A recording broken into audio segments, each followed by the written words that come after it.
J'ai lu votre lettre avec la plus grande attention et je l'ai transmise à la Commission nationale des droits de l'homme et à l'ambassade des États-Unis.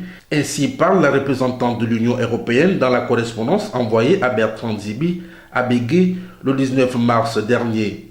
Rosario Bento País indique être soucieuse du sort de l'ancien député de Mivoul et dit avoir transmise sa lettre à la Commission des droits de l'homme ainsi qu'à l'ambassade des États-Unis. De sa cellule à la prison centrale du Gros Bouquet, il a décidé d'écrire aux personnalités religieuses et diplomatiques pour dénoncer un complot monté de toutes pièces contre sa personne. C'est dans ce sens que Bertrand Nzibi à Bégué a envoyé une lettre ouverte le 11 mars dernier à la représentante de l'Union européenne au Gabon, Rosario Bento País. Dans celle-ci, il indiquait, entre autres, « C'est avec une joie immense que je vous écris cette lettre au fond de ma cellule à la prison centrale de Libreville où je croupis depuis la dernière élection présidentielle. J'ai été immédiatement torturé afin que j'avoue un supposé complot de coup d'État, une véritable machination montée de toutes pièces. D'après le scénario, j'aurais réuni à mon domicile 5 généraux de forces de défense et 9 individus.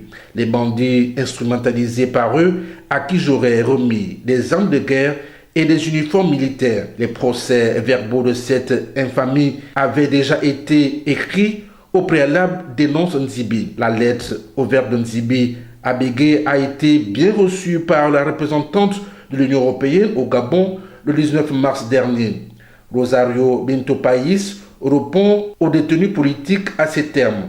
Monsieur Nzibi à Bégué, je vous remercie de la lettre que vous m'avez adressée faisant état notamment de votre situation juridique et de vos conditions d'incarcération. J'ai lu votre lettre avec la plus grande attention et je l'ai transmise à la Commission des droits de l'homme ainsi qu'à l'ambassade des États-Unis d'Amérique, étant donné qu'outre la nationalité gabonaise, vous disposez également de la nationalité américaine. Je reste attentive à votre cas et au suivi judiciaire de votre dossier.